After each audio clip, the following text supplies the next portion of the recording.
الحمد للہ رب العالمین والصلاة والسلام علی سید الانبیاء والمرسلین قال اللہ تبارک و تعالی فی القرآن المجید والفرقان الحمید فاسألوا اہل الذکر صدق اللہ مولانا العظیم وبلغنا رسولہ النبی الکریم الرؤوف الرحیم۔ حمد و صلوات کے بعد اللہ جل جلالہ کی ذات کا احسان اور کرم ہے کہ اس نے ہم جیسے چھوٹے چھوٹے ذروں کو ہیرے تراشنے کا موقع عطا کیا ہے۔ ہزاروں لوگوں سے مخاطب ہوتے ہیں اور یہ پاکستان بھر سے تشریف لائے ہوئے جن کے ساتھ ہمارا استقبال وابستہ ہے۔ اس اعتبار سے یہ ایک ایک فرد ہزاروں انسانوں کی نمائندگی کر رہا ہے۔ آپ جلوہ فگن ہوئے اس لیے بھی مسرور ہوں کہ حضور علیہ الصلوۃ والتسلیم نے ارشاد فرمایا میں یرید اللہ خیرا یفقہہ فی الدین۔ اللہ رب العزت جس بندے کے ساتھ بھلائی کا ارادہ فرماتا ہے اسے دین کی سوجھ بوجھ عطا کر دیتا ہے۔ اور میں خوشی محسوس کر رہا ہوں کہ ان لوگوں سے مخاطب ہوں کہ رب ذوالجلال نے جن کے ساتھ بھلائی کا ارادہ کر رکھا ہے، اللہ رب العزت ہم سب کی حاضری کو شرف قبولیت سے سرفراز فرمائے۔ ہمارے یہ مخلص ٹیم پیار بھرے انداز میں معاملات کو لے کر آگے بڑھنے والے اور یہ اللہ کے فضل و کرم سے آپ کی خدمت میں یہ کشاں رہتے ہیں۔ اللہ رب العزت میرے ان عزیز بیٹوں کو بھی بے پناہ رحمتوں اور برکتوں سے سرفرازی عطا فرمائے اور ہم سب کا خاتمہ ایمان پر فرمائے۔ آج کے ہمارے اس موقر اجتماع میں جس عنوان کو پیش نظر رکھنا ہے کہ فقہی اختلافات، انہوں نے جنم کیسے لیا، فقہی اختلافات کے سبب کیا ہیں، وہ کون سے اسباب ہیں کہ جب وہ پیدا ہوئے تو پھر وہ فقہی اختلافات ہوتے چلے گئے۔ اور اس عنوان کی نزاکت اس اعتبار سے بھی ہے، آج ہم عصر حاضر میں دیکھ رہے ہیں، آپ ہمارے جرائد کو پڑھیں، رسائل کو پڑھیں، اخبارات کو دیکھیں، بہت سے اختلافات ہیں۔ پہلے تو ہوتا تھا کہ دینی اختلاف ہے، ایک کا دین اور ہے، دوسرے کا دین اور ہے، پھر ہوا کہ یہاں پر مذہبی اختلاف ہے، مسلکی اختلاف ہے، مگر اب تو ایک مسلک کے اندر بہت سے اختلافی باتیں ہیں۔ ان آداب کو بھی بجا لانا مقصود ہے، لیکن اس کے باوجود وہ رہتے کیسے تھے؟ اور یہ عنوان اس لیے بھی کہ میں نے بذات خود دیکھا ہے کہ بعض لوگ انا کا مسئلہ بنا لیتے ہیں، میں نے یہ لکھا ہے، دوسرے مفتی نے یہ لکھا ہے، بس اس کا مطلب ہے کہ جنگ شروع۔ حالانکہ ایسا نہیں ہونا چاہیے۔ یہ کوئی اختلاف کا ابتدائیہ، یہ کوئی اب تو نہیں ہے، یہ تو اس کی ایک باقاعدہ تاریخ ہے۔ وہاں جیسے صحابہ کرام رہتے تھے، تابعین رہتے تھے، تبع تابعین رہتے تھے، اس طرح سے ہمیں آج آگے سفر جاری رکھنے کی ضرورت ہے۔ دیکھیں پہلا دور، صرف ایک دور گزرا ہے جب سارے کے سارے متفق ہوا کرتے تھے، رائے میں اختلاف ہوتا بھی صحیح وہ دستبردار ہو جاتا، اور یہ وہ دور تھا جب صحابہ کرام اپنی آنکھوں سے رخ مصطفیٰ کو دیکھا کرتے تھے، سرکار دو سرا کے جلووں کو دیکھتے، صبح و شام آنا جانا لگا رہتا۔ بس یہ ایک وہی دور تھا کہ اس دور میں صحابہ کرام زیادہ پوچھتے نہیں تھے حضور یہ کیسے ہے، یہ کیسے ہے، فرائض کی، واجبات کی، سنن کی، نوافل کی تعیین نہیں تھی کہ حضور فرماتے ہوں کہ یہ فرض ہے، یہ واجب ہے، یہ سنت ہے، یہ مستحب ہے، ایسا نہیں تھا۔ بس انہوں نے دیکھا کہ ہمارے آقا کر رہے ہیں تو ہم کیوں نہ کریں۔ بس ہمارا جب دل آپ کے لیے ہے، جگر آپ کے لیے ہے، زمان آپ کے لیے ہے، مکان آپ کے لیے ہے، حضور یہ پتلا سارے کا سارا انسان آپ کے لیے ہے۔ یہ وہ مقام تھا کہ صحابہ کرام آپس میں بیٹھتے، سرکار دو سرا کی زیارت کرتے، بس جیسے سرکار فرماتے ویسے کرتے چلے جاتے۔ اور یہ وہ دور تھا کہ صحابہ نے سوالات زیادہ نہیں کرنے، سہولت پسند تھے، دیکھا تو اسی طرح سے عمل کرنا شروع کر دیا، کوئی پریشانی نہیں ہے۔ اور سرکار بھی تسہیل عطا فرماتے۔ حضرت ذوالجدین ظہر یا عصر کی نماز تھی، تو 2 رکعت سرکار نے ادا کی، پڑھنی تو 4 تھیں، صرف 2 رکعت نماز ادا کی، اور پھر اپنے انگلیوں میں انگلیاں ڈال کر، تشبیک، انگلیوں میں انگلیاں ڈال کر اپنے بائیں ہاتھ کی پشت پر اپنے دائیں رخسار کو رکھ کے محبت اور پیار کے ساتھ ایک جگہ کھڑے ہو گئے۔ کوئی پوچھ نہیں رہا تھا، صحابہ کرام موجود ہیں۔ حضرت ذوالیدین نے تھوڑی سی جسارت کی، حضور نماز چھوٹی ہو گئی ہے، حکم اور آ گیا ہے، یا آپ بھول گئے ہیں؟ حضور نے فرمایا نہ میں بھولا ہوں نہ نماز چھوٹی ہوئی ہے۔ اب دیکھیں سہولت کتنی ہے۔ جب تفتیش کی گئی تو پتہ چلا 4 کی بجائے 2 رکعت پڑھی ہیں۔ تو حضور علیہ الصلوۃ والتسلیم نے ارشاد فرمایا بھئی دیکھو 2 پڑھی ہیں، آ جاؤ، پڑھنی تو 4 ہیں، باتیں بھی ہو رہی ہیں، تذکرے بھی ہو رہے ہیں، تبصرے بھی ہو رہے ہیں، ذرا گفت و شنید طوالت بھی پکڑ لگی ہے، اور یہاں پر تحقیق اور تفتیش اور تشویش بھی بڑھ گئی ہے، مگر اس کے باوجود ہوا کیا ہے؟ او میاں 2 رکعت پہلے ہو چکی ہیں، 2 اب پڑھ لیتے ہیں، ہماری 4 مکمل ہو جائیں گی۔ یہ سہولت ہے، اور صحابہ کرام کو یہ سہولت دستیاب تھی، زیادہ پوچھتے نہیں تھے۔ اور اس کے علاوہ باقی ادوار جو ہیں ان کے اندر اختلاف ہے۔ اب دیکھیے شیخین حضرت ابوبکر صدیق رضی اللہ تعالیٰ عنہ، حضرت عمر فاروق رضی اللہ تعالیٰ عنہ، آپ کو جس مسئلہ میں معلومات نہ ہوتی آپ عوام سے رجوع کیا کرتے۔ بھئی ہے کوئی بندہ جس کے پاس اس طرح کی معلومات ہوں، اور وہ اپنی توہین نہیں سمجھتے تھے۔ اب ذرا غور کریں، کیا ہمارے ہاں ایک مفتی کے پاس ایک آدمی چلا جائے اور اسے پتہ نہ ہو تو بات کو چھپا جاتا ہے، یار کوئی بات نہیں، نہ بھائی کھلے فراخ دلی کے ساتھ، بھائی یہ معلومات مجھے نہیں ہے، آپ وہاں جا کر پوچھیں۔ سیدہ عائشہ صدیقہ رضی اللہ تعالی عنہا سے جب پوچھا گیا کہ مسئلہ، تو آپ نے فرمایا کہ یہ ایسا کریں کہ حضور کے ساتھ حضرت علی رضی اللہ تعالی عنہ زیادہ رہا کرتے تھے، آپ ان سے جا کر پوچھیں۔ حالانکہ ایک جگہ پر رہتے ہوئے کشمکش بھی ہو جاتی ہے، مگر اس کے باوجود معاملہ دین کا ہے۔ آپ نے فرمایا کہ جائیے، آپ جا کر حضرت علی رضی اللہ تعالیٰ عنہ سے جا کر پوچھیں۔ اچھا بالکل اسی طرح سے حضرت عمر رضی اللہ تعالیٰ عنہ، حضرت ابوبکر صدیق رضی اللہ تعالیٰ عنہ، آپ کے پاس جب کوئی معاملہ آتا اور آپ کو معلومات نہ ہوتی، مکمل معلومات تو بھئی اللہ جل جلالہ ہی جانے، یا جسے وہ علم عطا کر دے، اور آپ کے پاس معلومات نہ ہوتی تو آپ لوگوں سے رجوع کیا کرتے، ان سے پوچھا کرتے۔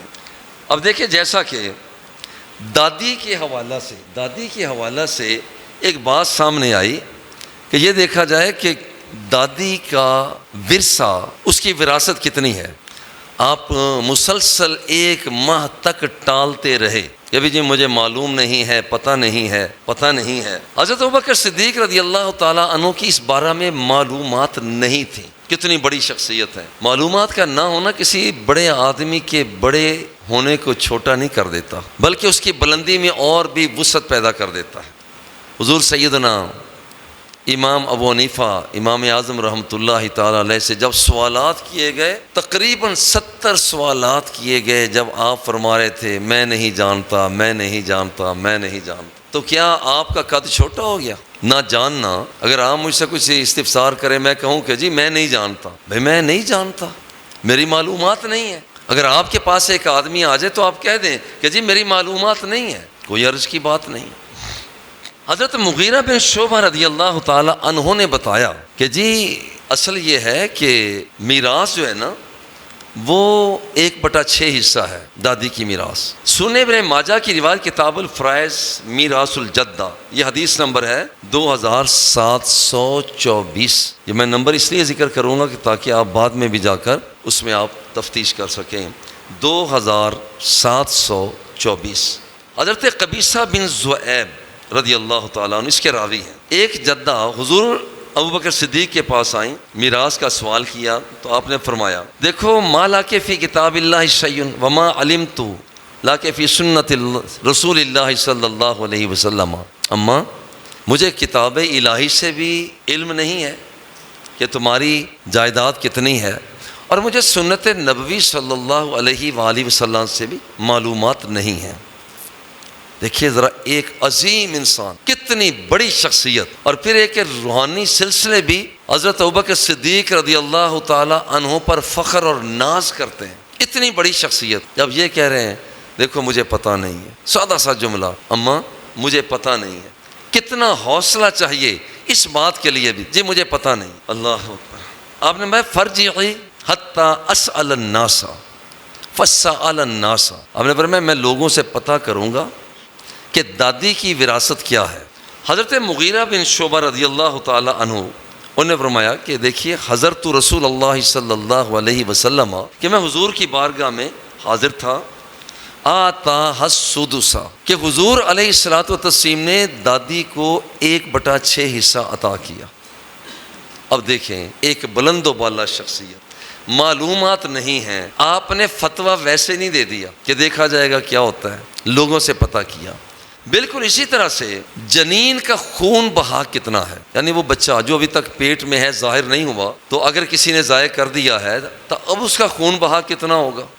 اب دیکھیے اس سلسلہ میں وہاں بھی ایک غلام کا آزاد کرنا تھا کہ یہاں پر اس کا جنین ہے تو جنین کا بدلہ کیا دیا جائے، اور یہ بھی حضرت مغیرہ بن شعبہ رضی اللہ تعالی عنہ نہیں فرمایا، اور فرماتا ہے کہ یہاں مقتولہ کے بدلہ میں دیت ہوگی، اور جو بچہ ضائع ہوا ہے اس کے بدلہ میں وہاں پر ایک غرہ، ویسے تو غرہ ہوتا ہے نا کہ جو گھوڑے کا سامنے والا جو پیشانی پر ایک نشان سا ہے اسے غرہ کہا جاتا ہے، تو کہا کہ اس سے مراد ہے ایک غلام، تو ایک غلام دینا پڑے گا. اب ذرا یہاں بھی غور کیجئے، معلومات نہیں ہیں مگر دوسروں سے پوچھا جا رہا ہے. اور پھر یہ ہے کہ اور یہ کوئی اختلاف رائے کا زمانہ نہیں ہے، بس سادہ سے انداز میں لوگوں سے پوچھ لیا جاتا. حضرت عمر رضی اللہ تعالیٰ عنہ شام کی طرف سفر کر رہے تھے، اور ملک شام کے اندر تو وبا پھیلی ہوئی تھی. یہاں پر ملک جانا شام میں ہے، مگر راستے میں حضرت عبد الرحمن بن عوف ملاقات ہوئی، اور آپ کو حضرت مغیرہ بن شعبہ نے بات بیان کی. حضرت ابوبکر صدیق نے کہا ٹھیک ہے. حضرت عمر رضی اللہ تعالی عنہ عبد الرحمن بن عوف کی بات پر کہتے ہیں لبیک، کوئی عرض کی بات نہیں ہے، کوئی مسئلہ ہی نہیں. اب ذرا یہاں پر آپ غور کریں، کیا ہمارے معاشرے میں یہ کام یوں چل رہا ہے؟ بڑا مشکل کام ہے، بڑا مشکل کام ہو گیا ہے، کیونکہ اس وقت بھی آپ میں ماشاءاللہ ایسے لوگ بھی ہیں جو باقاعدہ طور پر فتویٰ لکھ رہے ہیں. تو آپ ذرا غور کریں، اس دور میں ایک آدمی لکھنے کے بعد کہتا ہے حتمی اور آخری فیصلہ بس میرا ہے، جو میں کہتا ہوں، باقی ہوتا کون ہے کوئی کہ یہاں درمیان میں آ جائے؟ نا نا نا نا، یہ اسلامی شعور یہ نہیں ہے، اسلامی شعار یہ نہیں ہے. حضرت ابوبکر صدیق رضی اللہ تعالی مغیرہ بن شعبہ کی باتوں کو مان رہے ہیں، حضرت عبد الرحمن بن عوف بات کرتے ہیں، حضرت عمر فاروق رضی اللہ تعالی عنہ واپسی کے لیے رخت سفر باندھ دیتے ہیں. جی وہ پہلا دور ہے جہاں کوئی اختلاف نہیں. اب آئیے اختلاف ہوا کیسے؟ یہ زمانہ یہ صحابہ کرام کا زمانہ ہے، اور یہ صحابہ کرام کا زمانہ سرکار تو پہلے موجود تھے، جو بات ہوتی سرکار سے پوچھ لیتے، بات واضح ہو جاتی، کسی کو گنجائش ہی نہ ہوتی. اب درمیان میں صحابہ کے درمیان میں حضور علیہ الصلوۃ والتسلیم جلوہ فگن نہیں ہے. مگر یہ بھی یاد رکھیں، ایک صحابی نے جب آ کر پوچھا حضور نغدو علیک ونروح ننظر وجہک ونجالس معک، حضور صبح ہوتی ہیں شامیں ہوتی ہیں، رخ عمر رضی اللہ تعالیٰ عنہ کو پیغام بھیج دیا کرتی تھی کہ آپ نے یہ کیا کیا. ہماری ماں جی تعجب میں آئی، مسکرائیں، اظہار تعجب کیا، اور ملے جلے انداز میں فرماتی ہیں ابن عمر یہ جو فرماتے ہیں کہ میڈیاں کھولو، عورتوں کو یہی کیوں نہیں فرما دیتے کہ وہ ٹینڈ ہی کروا لیں، وہ بال ہی منڈوا لیں؟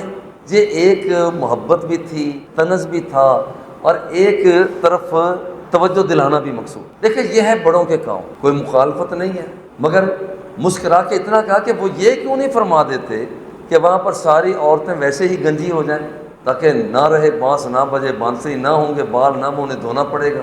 دیکھیے حضرت عبداللہ بن عمر رضی اللہ تعالی عنہ کے پاس، ان کے پاس ابھی تک یہ روایت پہنچی نہیں تھی، اور ایسا ہو سکتا ہے کہ وہ بہت قریب ہونے کے باوجود یہ باتیں نہ پہنچتی. کتنی مرتبہ یہاں پر چونکہ یہ تجزیات ہم تجربات کرتے ہیں اپنے ماحول کے اندر بھی، حالانکہ یہاں پر رہتے کئی مرتبہ ایسا ہوا کہ میں نے آ کر اساتذہ سے پوچھا کہ بابا جی قبلہ رحمۃ اللہ تعالیٰ علیہ نے یہ کیا فرمایا، حالانکہ میں ان کا بیٹا، بات میں پوچھ سکتا، لیکن اس وقت میں موجود نہیں تھا، تو آپ نے ایک بات فرما دی۔ کلاس کے اندر ایک طالب علم نہ ہو۔ ویسے میں بڑا خوش ہوں، میں ابھی مولانا علی عمران سے پوچھ رہا تھا کہ ماشاءاللہ اللہ کی ذات کا احسان ہے کہ جن احباب نے پہنچنا تھا، بلکہ سارے تقریباً سارے، شاید اکا دکا ہوں تو بتا رہے تھے کراچی سے آنا ہے، وہ ابھی نہیں پہنچے، اللہ ان پہ پہنچ گئے ہیں ماشاءاللہ۔ ذرا کھڑے ہو کر یہ بتا بھی دیں کہ کراچی سے پہنچ گئے ہیں، بہت دور سے پہنچے، اللہ رب العزت آپ کی سفر کو قبول فرمائے۔ اس کا مطلب ہے کہ اب سارے مفتی صاحبان پہنچ گئے ہیں، کیونکہ دور کا سفر آپ کا تھا۔ اب یہاں پر آپ رکیں، ایک وہ مسئلہ ہے حضرت عبداللہ بن مسعود، حضرت عبداللہ بن عمر رضی اللہ تعالی عنہ مسئلہ ایک بتا رہے ہیں، اور دوسری طرف ام المومنین تک تو روایت باقاعدہ پہنچ چکی ہے۔ اور بالکل اسی طرح سے دیکھیں، اس کو آپ روایت ہے، ایک صحیح مسلم کی روایت ہے، حدیث نمبر 330، ان ام سلمہ رضی اللہ تعالی عنہ قالت قلت یا رسول اللہ انی امرأۃ اشد ظفر الراس، حضور میری میڈیاں بہت زیادہ ہیں، بال بہت زیادہ ہیں، افا انقضہ، حضور کیا میں اپنے جنابت کے غسل کے لیے انہیں میں کھلا کروں؟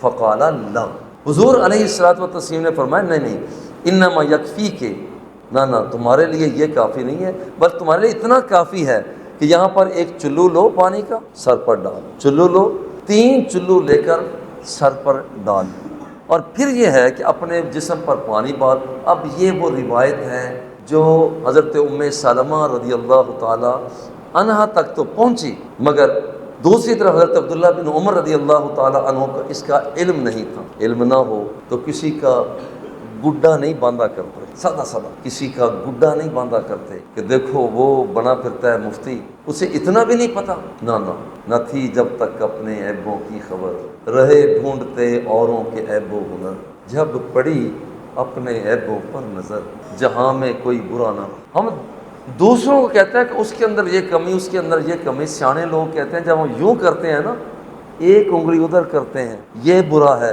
وہ 3 تو تمہاری اپنی طرف ہی آ رہی، 4 تو اپنی طرف آ رہی، 3 اکٹھیاں، ایک انگوٹھا بھی، ہم کہتے ہیں وہ ایسا ہے، اب یہاں پر یہ ایسا ہے، انگلیوں کے اشارے سے باتیں کرتے ہیں۔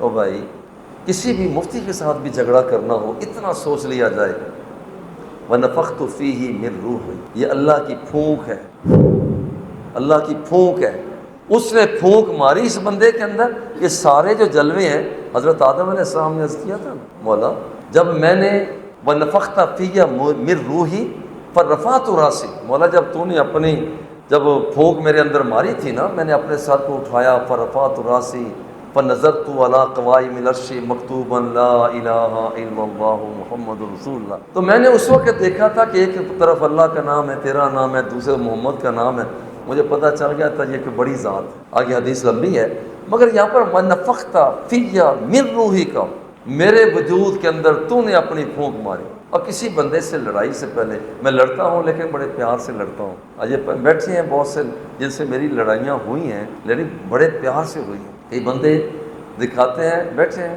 انہیں پتہ ہے جھگڑے ہوتے ہیں، اور 2-4 تھپڑ میں واقعتاً لگا بھی لیتا ہوں، لیکن لگاتا اس لیے نہیں ہوں کہ میں نفرت کر رہا ہوں، واللہ مجھے محبت آتی ہے، اور میرے دل میں رب ذوالجلال نے اساتذہ کا، طلباء کا یہ پیار بھر دیا۔ یہ قدرت کا نظام، یہ میری غیر موجودگی میں پوچھے، میں یہی آپ سے التماس کرتا ہوں، بچوں سے کبھی نفرت نہ کریں، انہوں نے غلطیاں کرنی ہیں، وہ سائل نے آپ کا سر کھانا ہی کھانا ہے، وہ لازمی طور پر کوئی ہینکی پھینکی اس نے کرنی ہے، لیکن آپ نے اس انداز میں نہیں ڈیل کرنا، محبت اور پیار کے ساتھ۔ دیکھیں اس میں معاملہ میں ایک دوسری مثال بھی ہے، استحاضہ کی حالت میں عورت نماز پڑھے یا نہ پڑھے، ایک اور مسئلہ، استحاضہ کی حالت میں ایک عورت نماز پڑھے یا نہ پڑھے، دونوں طرف صحابیات، ایک کو حضور کی حدیث مل چکی ہے، دوسری کو حدیث نہیں ملی۔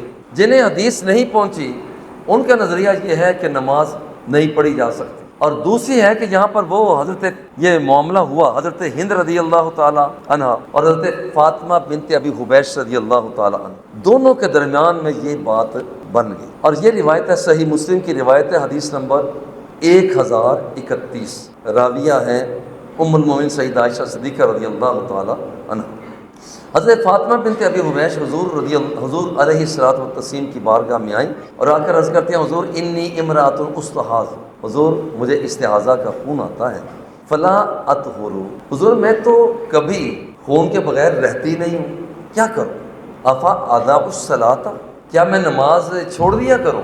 حضور علیہ الصلوۃ والتسلیم نے فرمایا لا انما ذلک عرق، نہ یہ تو ایک رگ ہے، ایک خون اور رگ سے آتا ہے، جو استحاضہ کا خون ہے یہ وہ حیض والا خون نہیں ہے۔ دیکھو یہاں پر ایک تو بات یہ ہے کہ مسئلہ بڑا نازک ہے، اور مفتیوں کے پاس نازک مسئلہ لے کر آنے والے لوگ بہت سے ہوں گے، خواتین بھی ہوں گے، لہذا آپ کے میرے کسی بھی فتویٰ دے اتنی متانت اور سنجیدگی ہونی چاہیے، اگر ہو سکے تو دیکھیں نہیں، ذرا کان آگے کر دیں، جس کا مطلب ہے کہ میں غور سے سن رہا ہوں، تاکہ شرعی طور پر تقاضا بھی پورا ہو جائے، ٹک ٹکی باندھ کر دیکھا بھی نہ جا سکے، اور آپ یہ بھی احساس دلوا دیں کہ ہاں میں تمہاری بات بڑی غور سے سن رہا ہوں، ٹھیک ہے، اچھا، وہ آنے والے سائل کو بھی احساس ہو جائے۔ تو حضور علیہ الصلوۃ والتسلیم نے ارشاد فرمایا انما ذلک عرق ولیست بحیضۃ، نہ یہ حیض والا خون نہیں ہے، فیضا، اور جب کیفیت ہی ہو جائے، اقبلت الحیضۃ فدع الصلاۃ، جب حیض آ جائے تو نماز کو چھوڑ دیں، جب عادت کے مطابق دن پورے جتنے ہیں ہو جائے تو پھر اب آپ نے کیا کرنا ہے، وَإِذَا أَدْبَرَتْ فَاغْسِلِي عَنْكِ، اور جب یہ دن گزر جائیں تو غسل کر لینا، اور پھر ساتھ یہ ہے کہ نماز پڑھتی رہنا۔ یہاں پر ایک اور روایت کے مطابق ہے، حضرت ابو معاویہ اپنے حدیث میں فرماتے ہیں وَقَالَ تَوَضَّئِي لِكُلِّ صَلَاةٍ حَتَّى يَجِيَ ذَلِكَ الْوَقْتُ، ہر نماز کے ساتھ ساتھ وضو کر لیا جائے۔ اچھا اب دیکھیں کہ اس میں اختلاف رائے، ایک صحابیہ حضرت ہند رضی اللہ تعالی عنہ، وہ نماز نہیں پڑھتی، روتی بھی ہیں کہ میں نماز نہیں پڑھ پا رہی چونکہ میں مستحاضہ ہوں، مگر دوسری طرف فاطمہ بنت ابی حبیش رضی اللہ تعالی عنہ پڑھتے ہیں نماز، وہ کہتے ہیں کہ پڑھا جا سکتا ہے، میں نے تو خود سرکار سے مسئلہ پوچھا ہوا ہے۔ اب یہاں پر آپ غور فرمائیں، ایک صحابیہ ہیں ان تک حکم پہنچا نہیں، ایک تک حکم پہنچ گیا، اور ایسا ہی آج بھی ہو سکتا ہے، ایک مفتی تک ایک کتاب پہنچ چکی ہے اور ایک مفتی تک کتاب نہیں پہنچی۔ ایک میرے پاس یہاں آئے تو اللہ ان کا بھلا کرے، انہوں نے کہا کہ آپ کے پاس یہ کتابیں، میں نے کہا یہ ہیں، انہوں نے کہا آپ کے پاس مجموعہ قوانین اسلام ہے، میں نے کہا وہ تو نہیں ہے، جسٹس تنزیل الرحمان انہوں نے یہ لکھا ہے اور یہ مفتیوں کے پاس ہونا چاہیے۔ اور جب میں نے اپنا ایم فل کا مقالہ لکھا تھا تو اس وقت میں نے اس کی ایک جلد، وہ ہے ہی وراثت کے حوالہ سے، میں نے اسی سے مدد لی تھی، بہت سی مدد لی۔ اچھا اللہ ان کا بھلا کہ اب دیکھیں ایک مفتی کے پاس ایک کتاب پہنچ چکی تھی، مگر میں اس کے بارے میں لا علم تھا، مجھے پتہ ہی نہیں تھا۔ اب یہاں پر کتنی کتابیں نیٹ پر پڑی ہوئی ہیں، ایک کتاب کے بارے میں مفتی علی عمران تھے، ان کے پاس وہ ایک کتاب تھی، وہ میرے پاس نہیں تھی، پھر میں نے کہا بھائی یہ آپ مجھے بھی بھیجیں۔ کتنی چیزیں ہیں، میں نے مولانا ندیم صاحب ہیں ان سے کہا یار یہ میرے پاس نہیں ہے، آپ مجھے بھیجیں، کیونکہ انہیں نیٹ ذرا زیادہ چلانا آتا ہے، مجھے ذرا تھوڑا چلانا آتا ہے، تو اس لیے یہ فر کر لیتے ہیں کام، ذرا مجھے پھر دقت ہوتی ہے، پھر میں ذرا استادی ٹور ٹپے میں کہتا ہوں بھائی یہ ذرا ادھر بھیج دینا، اللہ چلو آج یہ بھی بتا دیتے ہیں، وہ اتنا مجھے ڈاؤن لوڈ کرنا آتا نہیں ہے، مشقت لگتی ہے، وہ میں آپ کے کھاتے میں ڈال دیتا ہوں۔ تو کبھی کبھی ایسا بھی ہو جاتا ہے، یہ میں اپنی کمزوری آپ کے سامنے آج بتا رہا ہوں، اس سے پہلے جو کتابیں میں ڈاؤن لوڈ کر کے دی ہیں تو وہ آج میں بتا رہا ہوں کہ میں ذرا نا بے نیازی کے ساتھ، اچھا یار یہ کام کر دینا، حالانکہ مجھے بڑی دقت لگتی ہے جب ڈاؤن لوڈ ہو رہا ہے، بیٹھا ہے آدمی ابھی انتظار کر رہا ہے، ویسے میرا فون بھی یہ کئی مرتبہ تقاضا کر چکے ہیں، فون ہی بدل رہا ہے، وہ فون میرا ایسا ہے کہ دبانے کے بعد کافی دیر انتظار کرنی پڑتی ہے، لیکن بہر صورت مجھے وہ کام دے رہا ہے، سکرین اس کی ڈیمیج ہو چکی ہے لیکن مجھے کام دیتا ہے، زیادہ پیسے لگانے کی کیا ضرورت۔ اچھا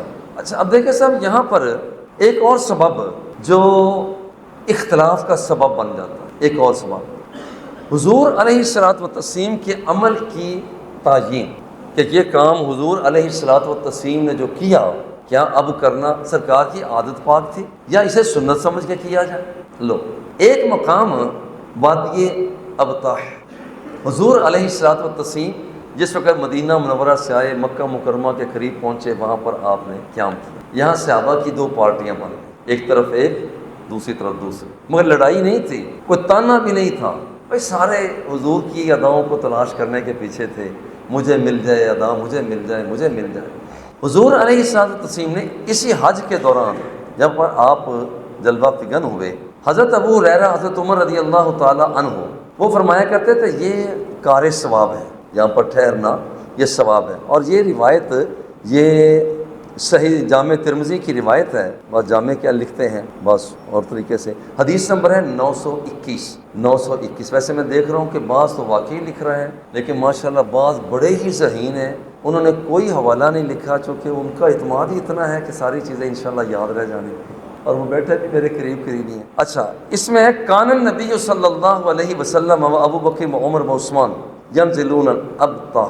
اب یہاں پر اس حدیث میں ہے کہ ابطح مقام پر آپ جلوہ فگن ہوتے، آپ یہاں پر اترتے۔ اس میں حضور بھی ہیں، ابو بکر بھی ہیں، عمر بھی ہیں، عثمان رضی اللہ تعالی عنہ ینزلون الابطح۔ بس اختلاف رائے یہاں یہ تھا، اختلاف یہ تھا کہ حضرت ابو ہریرہ حضرت عمر رضی اللہ تعالیٰ عنہ یہ فرمایا کرتے ہیں کہ یہ کار ثواب ہے، مگر ام المومنین سیدہ عائشہ صدیقہ رضی اللہ تعالیٰ عنہا اور ابن عباس رضی اللہ تعالیٰ عنہ وہ فرمایا کرتے ہیں کہ نہیں، یہ مسئلہ اتفاقی تھا، یہ مسئلہ یہ اتفاقیہ تھا کہ وہاں پر آپ نے تو قیام کرنا ہی کرنا تھا، آپ نے قیام کرنا ہی کرنا تھا، کہیں نہ کہیں تو ٹھہرنا ہی تھا، عادت شریف کے مطابق آپ آگے بڑھے۔ دیکھیں واضح طور پر دو پارٹیاں سامنے آ گئی، تعیین کے اندر ہر ایک کو اپنا اپنا انداز سامنے آ گیا۔ اس کی ایک اور مثال بھی ہے کہ حضور کا عمل ایک طرف آ جاتا ہے، اس کی حیثیت کی تعیین نہیں ہو پاتی، کیا سنت تھا یا آپ کی عادت پاک تھی؟ بھئی عادت پاک بھی تھی، بعض کہتے ہیں سنت یا طریقہ ہی ہے، تاہم یہ پہلے مختلف فی ہی مسئلہ تھا۔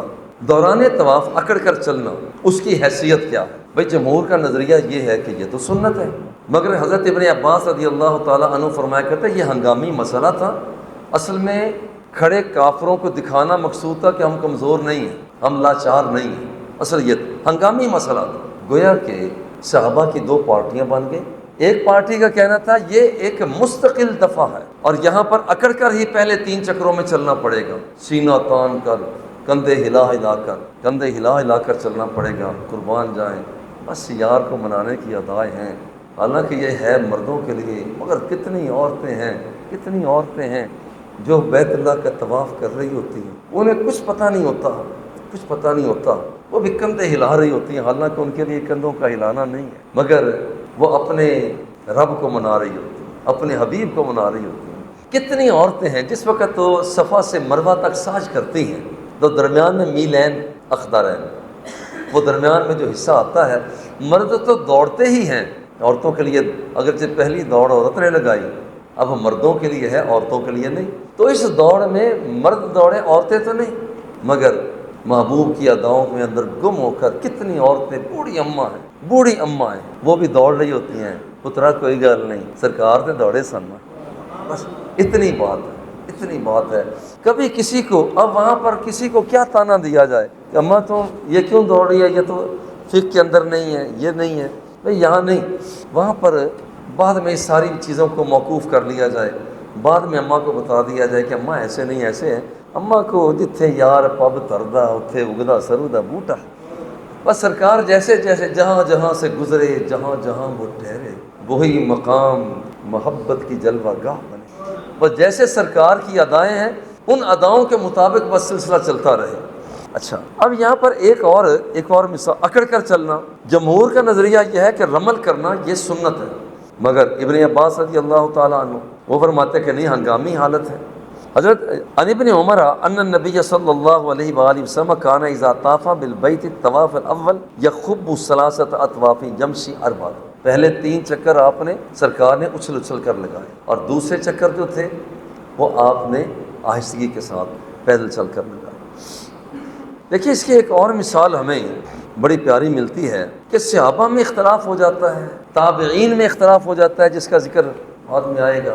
اختلاف رائے، جب حضور مدینہ منورہ سے چلے، اونٹنی پر سوار ہیں، مکہ مکرمہ میں پہنچنا ہے، حج کے لیے تشریف لے جا رہے ہیں، تو آپ نے تلبیہ کہاں پڑھا؟ یہاں پر آپ دیکھیں، حواشی کو دیکھیں، حدیثوں کو دیکھیں، تو یہاں پر ہمیں 3 مقامات ملتے ہیں کہ حضور علیہ الصلوۃ والتسلیم نے ذوالحلیفہ مقام پر آپ نے تلبیہ پڑھا۔ جیسے ہم یہاں سے جائیں، لاہور جاتے ہیں، لاہور سے تلبیہ پڑھ لیتے ہیں، فیصل آباد والے ادھر سے ملتان سے احرام باندھ کر تلبیہ پڑھتے ہیں۔ مجھے ایک بات یاد آ گئی، دل چاہتا ہے کہ وہ بھی میں آپ کو سناؤں۔ ایک بوڑھا آدمی ہو گیا، جوان تھا، ہر سال حج، ہر سال حج، ہر سال حج، وہ بوڑھے ہو گئے، اب چل پھر نہیں سکتے، تو کسی جوان سے کہا چلو بھائی میرے ساتھ تم، خیر وہ چلے۔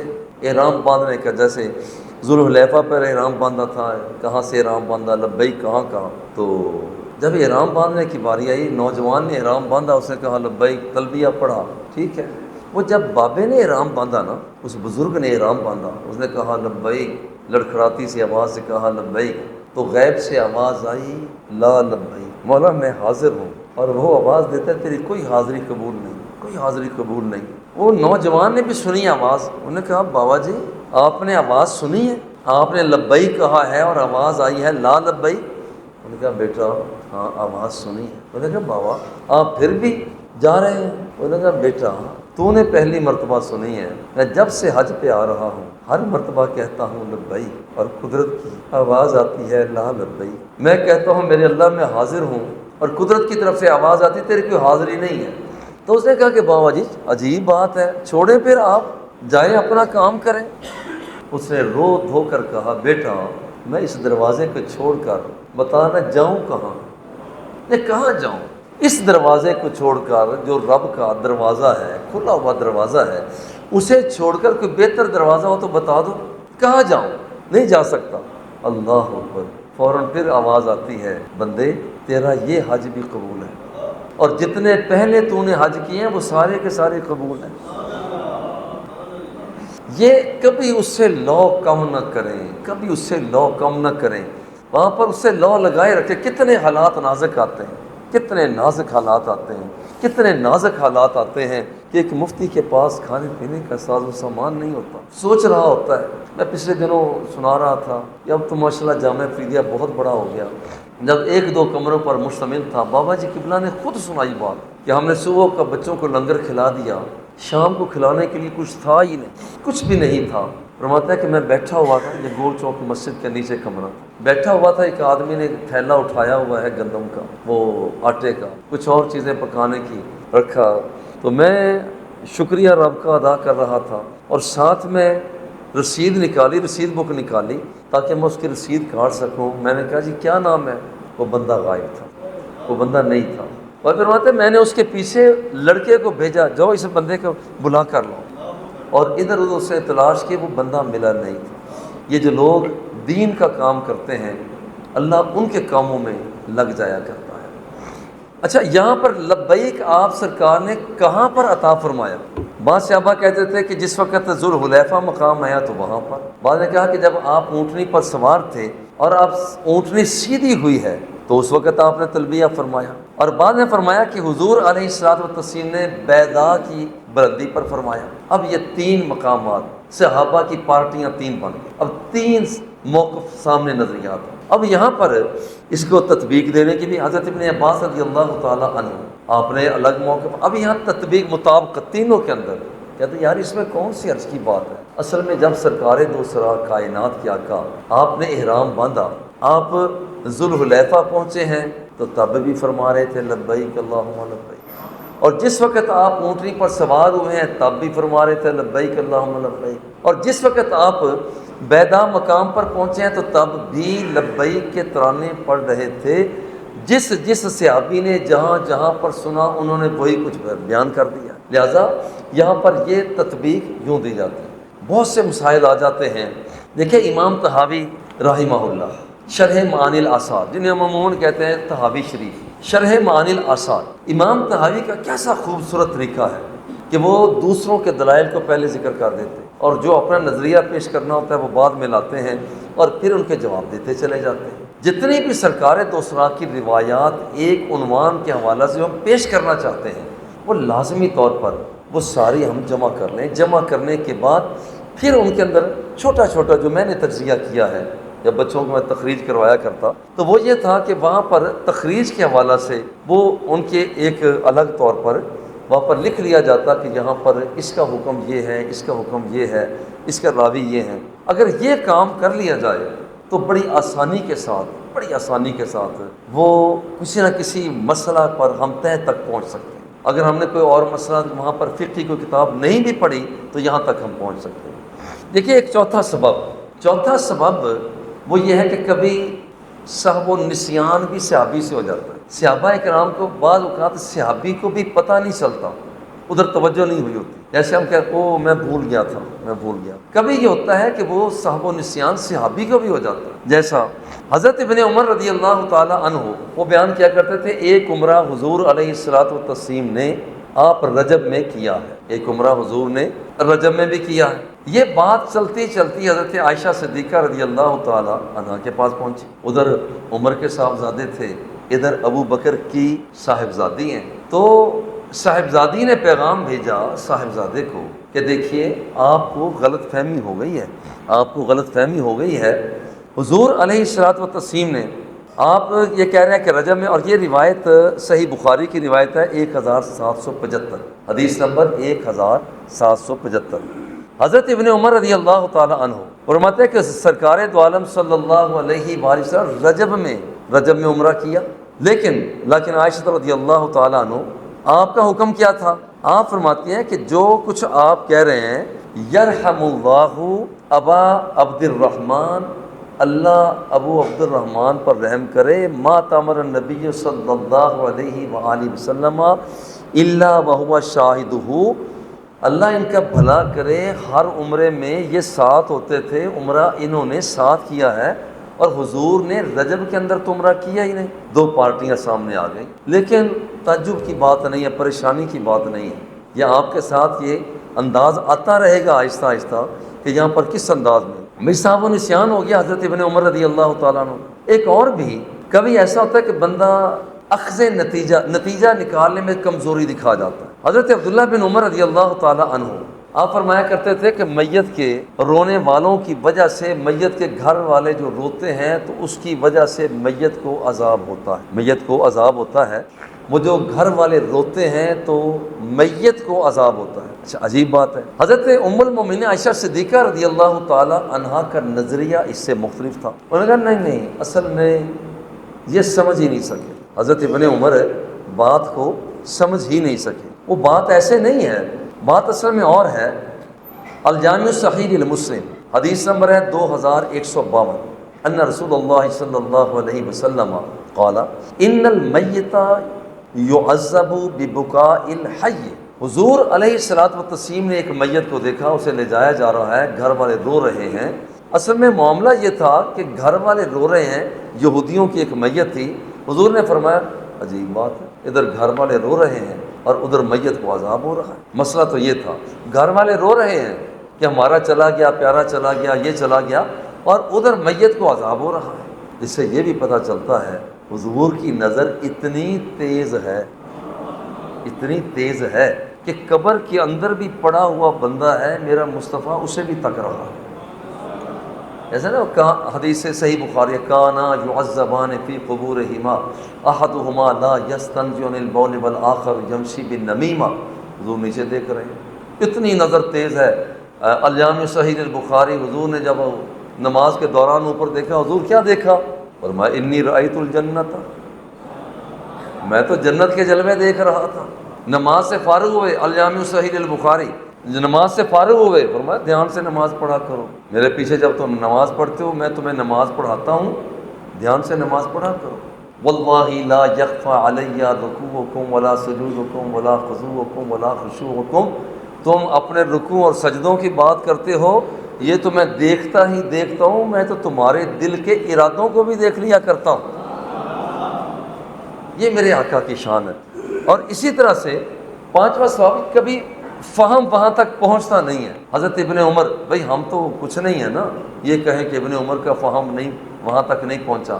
ام المومنین سیدہ عائشہ صدیقہ رضی اللہ تعالی عنہ فرماتی ہیں کہ وہاں تک حضرت ابن عمر کا فہم پہنچا نہیں، مسئلہ اصل میں اور تھا نا۔ اور پھر اور یہ تھا کہ حضور علیہ الصلوۃ والتسلیم کے قریب سے ایک میت گزری، سرکار کھڑے ہو گئے۔ ایک اور مسئلہ دیکھیے، سرکار کھڑے ہو گئے، اور کھڑے کیوں ہوئے؟ یہاں بھی صحابہ کی دو پارٹیاں بن گئی۔ ایک پارٹی کا کہنا تھا کہ صحابہ اس لیے کھڑے ہو گئے کہ وہاں پر وہ بندہ مر گیا تھا، اور جو اس کے ساتھ فرشتے ہوتے ہیں، فرشتوں کے احترام میں کھڑے ہوئے۔ اور ایک طبقہ کہہ رہا تھا نہیں، حضور علیہ الصلوۃ والتسلیم نے اسے نامناسب سمجھا کہ میں بیٹھا ہوں، ایک یہودی کی چارپائی گزرے اور میرے سر کے بلند ہو کر چلی جائے۔ دونوں صحابہ کا الگ الگ نظریہ۔ کبھی اختلاف وہ تعیین علت میں ہو جاتا ہے کہ اس معاملہ کی علت کیا ہے، اس تعیین علت میں کبھی ہو جاتا ہے کہ یہاں پر جیسے سرکار کھڑے ہوئے ہیں، اس مثال کو یہاں پر چشمہ کیا جائے زیادہ مناسب ہوگا کہ حضور علیہ الصلوۃ والتسلیم میت کے لیے کھڑے ہو گئے،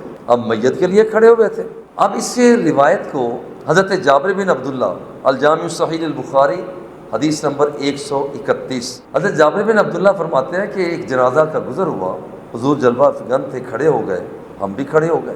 ہم نے عرض کیا حضور یہ جنازہ تو یہودی کا تھا، تو آپ کھڑے ہو گئے۔ جنازے میں بھی ذرا ذہن میں رہے، جنازے کے دو حصے ہیں، چارپائی کے آگے والا حصہ، چارپائی کے پیچھے والا حصہ۔ چارپائی کے آگے والا حصہ فرشتوں کے لیے مخصوص ہے، اور چارپائی کے پیچھے والا حصہ قبرستان کی طرف لے جا رہے ہیں جو پیچھے ہیں وہ انسانوں کے لیے۔ حضور نے فرمایا، جب پوچھا حضور یہ تو یہودی کا جنازہ تھا، تو حضور نے فرمایا اذا رأیتم الجنازۃ فقوموا، جب جنازہ آئے تو تم کھڑے ہو جایا کرو۔ اب کھڑے ہونے کی علت کیا تھی؟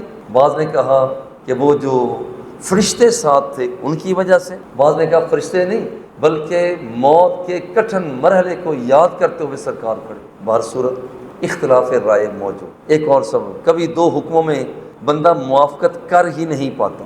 اب بات اور تھوڑی سی لمبی ہوتی، میں اب یہاں پر اختصار سے کام لیتا ہوں۔ تیسری وجہ، ایک دور تو بالکل برابر کا خلاصہ، میں خلاصے کی طرف آ رہا ہوں، اور اب میں وہ جو تیسرا دور تابعین کا ہے اس کی طرف اب میں نہیں، اس کی چند مثالیں ہیں۔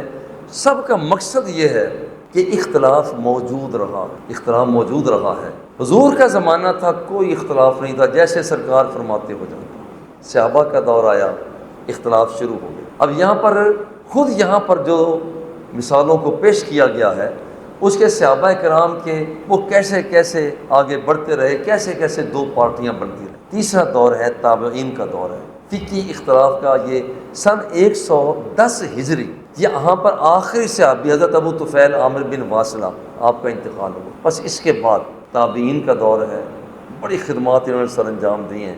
یہ وہ دور ہے کہ پھر اختلاف بڑھتا پھر اور کوفہ، یمن، شام، مدینہ، مکہ، بصرہ، ہر ایک کے الگ الگ مکتب بن چکے ہیں۔ اسی طرح سے چوتھا دور ہے، اب میں اس کی تفصیل میں نہیں جا رہا، صرف اختصار کے ساتھ۔ چوتھا دور ہے تبع تابعین کا، اور آخری تابعی جو تھے حضرت خلف بن خلیفہ، 181 ہجری میں آپ کا انتقال ہوا۔ 181 ہجری یہ دور شروع ہوتا ہے تبع تابعین کا، اور آخری تابعی خلف بن خلیفہ رحمہ اللہ، یہ وہ دور تھا۔ اس کے بعد فقہی اختلاف بڑھا، بہت بڑا، یہاں پھر اور یہ اختلاف اور وسیع ہو گیا۔ اس کی اپنی ایک الگ مثالیں ہیں، پھر الگ کتابیں ہیں۔ پانچویں اختلاف کی جگہ یہاں اسباب کیا ہے، پانچواں سبب، اختلاف کا پانچواں سبب یہاں پر مختلف حصے بن گئے۔ فقہ جسے ہم کہتے ہیں فقہ تدوین فقہ کا زمانہ، یہاں پر مدنی علماء، مکی علماء، کوفی علماء، بصری علماء یہ پنپ کر اچھل کر سامنے آئے، اور ان کا بہت بڑا کام تھا، اور یہاں پر ان کی زبردست قسم کی ایک بات ضرور کرتا ہوں۔ خلیفہ منصور جب حج کے لیے گیا تو اس نے حضرت امام مالک سے کہا، اگر آپ کہیں تو جو آپ نے معطا جو تیار کیا ہے، کتاب تیار کی حدیث پاک کی، اگر آپ اجازت دیں تو میں بس یہی نسخے چار دانگ عالم میں پھیلا دوں، سب لوگ اسی پر عمل کریں۔ آپ نے خلیفے کو روک دیا، خلیفہ منصور کو روک دیا، خبردار یہ کام نہیں کرنا، یہ تو میں نے مجموعہ رکھا ہے نا، جو میری معلومات ہے، کتنی معلومات ہیں جو پہلے ہی اللہ کے بندوں تک پہنچ چکی ہیں، وہ اس کے مطابق عمل کر رہے ہیں۔ آج بھی حضرت امام مالک کی طرح دل کو کشادہ کرنا پڑے۔ ہمارے ذرا غور کریں، ہمارے اپنے کتنے مسائل ہیں کہ یہاں پر دوسروں کو دیکھا جاتا ہے کہ یار یہ اس فیکٹری کا بندہ ہے، یہ اس فیکٹری کا بندہ ہے۔ بھائی یہ بندہ نہیں، سب کو اس نظر سے نہ دیکھا کرو یہ بھی دکان مصطفیٰ کا بندہ ہے، اور یہ بھی دکان مصطفیٰ کا بندہ ہے، سارے اسی کے ہیں۔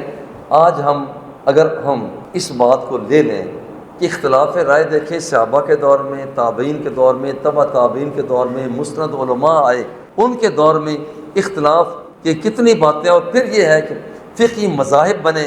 ان کے امام ابو حنیفہ، امام مالک، امام شافعی، امام احمد بن حنبل، ان کے دور میں پھر مجتہدین فی الشرع آئے، مجتہدین فی المذہب آئے، مجتہدین فی المسائل تھے، اصحاب تخریج تھے، اصحاب ترجیح تھے، اصحاب تمہیز تھے، اصحاب تنفیل تھے. یہ سارے کے سارے ان کی طرف سے یہ جیسے جیسے آگے بڑھے ہیں وہ اختلافی مسائل معاملات آگے بڑھتے رہے. پھر کتنی باتیں ہیں جو مسائل اصول سے ہیں، مسائل نوادر سے ہیں، مسائل نوازل سے ہیں.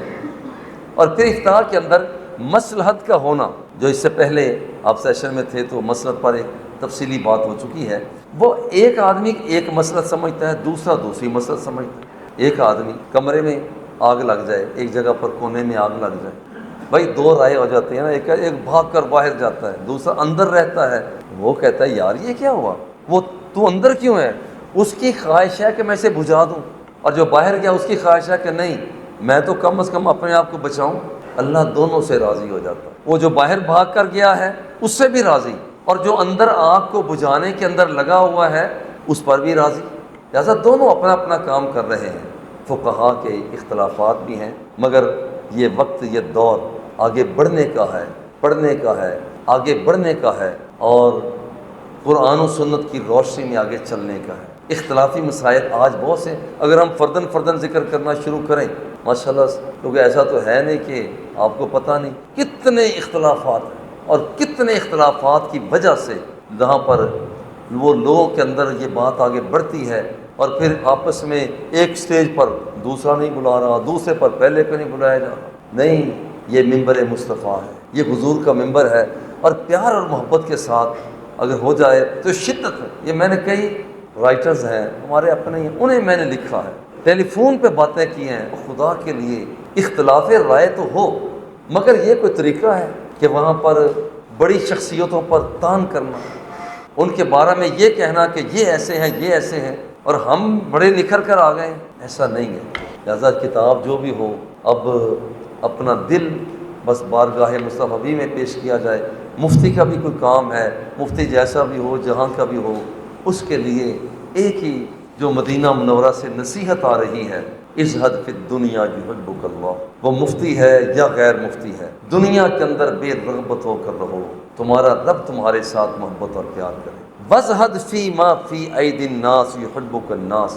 اور دنیا والوں سے بے نیاز ہو جاؤ، یہی دنیا والے تمہارے ساتھ محبت اور پیار کرنے لگ جائیں. الزہد فی الدنیا یریح القلب والجسد والرغبت فی الدنیا تکس الہم والحزن. جب بندہ دنیا سے بے نیاز ہوتا ہے، تن بھی اجلا ہو جاتا ہے اور اس کا من بھی اجلا ہو جاتا ہے. اور جب دنیا کے اندر پیوست ہو جاتا ہے، من بھی بگڑ جاتا ہے اور تن بھی بگڑ جاتا ہے. من انخطا الی اللہ عز وجل کفاہ اللہ کل معونۃ ورزقہ اللہ من حیث لا یحتسب. جو بندہ اس کا بن جاتا ہے، اللہ رب العزت اس کے سارے دکھوں کو مٹاتا ہے. یہ نہیں کہ دکھ آتے نہیں ہیں، آتے ہیں مگر اسے پتہ ہی نہیں چلتا. جیسے ہمیں کتنے لوگ ہیں کرونا کے دنوں میں کرونا ہوا ہوگا مگر انہیں پتہ ہی نہیں چلا. بیٹھوں گے بہت سے آدمی، ایک میں ہی نہیں ہوں بلکہ اور بھی بہت سے، کرونا ہو گیا، بچ نکلے، پتہ ہی نہیں چلا. بعد میں ٹیسٹ کرایا گیا تو پتہ چلا ہو یہ تو کرونا ہو چکا ہے، چلو شکر ہے. تو اللہ رب العزت ان بندوں کا کفیل ہو جاتا ہے. مفتی صاحب یہ حقیقت ہے، یہ میں نے پہلے بھی بتایا. مجھے خود کرونا ہو گیا، یہاں پر ہم نے بڑے وردی شردی پہن کر جنازے پڑھائے، ہمارے اپنے عزیز تھے، دوست تھے، لیکن یہ اور تھا. اچھا اب یہاں پر مجھے تکلیف ہو گئی اور سر کو شدید درد، عجیب سی کیفیت جو کبھی بھی نہیں ہوئی. لیکن یقین جانیے میں اس مقدس جگہ پر بیٹھا ہوں، گھر سے میں اٹھ کر باہر اپنے لان میں آ گیا، پتہ نہیں کیا تھا، کیا ہو رہا تھا. صبح ہوئی، خیر ٹھیک ہے، بچ گیا. کچھ دنوں کے بعد یہ اس کا بعد میں بھی ٹیسٹ ہوتا، بعد میں اس نے کہا ہمارے دوست سے کہتے ہیں یہ آپ ٹیسٹ تو کرائیں کہ آپ کو کرونا ہو. میں نے کہا جی نہیں ہوا تھا. وہ کروایا تو ہو چکا تھا. میں نے اللہ کا شکریہ ادا کیا، شکر ہے مولا کہ یہاں پر تکلیف آئی تو انہیں پتہ بھی نہیں چلنے دیا. یعنی تکلیف آتی ہے، دکھ آتا ہے، لیکن رب ذوالجلال کے لیے جو بندے کام کرنے والے ہیں، آپ میں کتنے لوگ ہیں، میں نے بابا جی قبلہ کی بات سنائی ہے، کتنے لوگ ہیں کہ وہاں پر وہ اسی طرح سے آگے بڑھتے چلے جاتے ہیں. اللہ جل جلالہ سرکار کی نظر عنایت ہم سب پر ہو اور ہم سب کا خاتمہ ایمان پر ہو. وصلی اللہ تعالی علی حبیبہ و آلہ و اصحابہ اجمعین۔ مصطفیٰ کو دیکھتے ہیں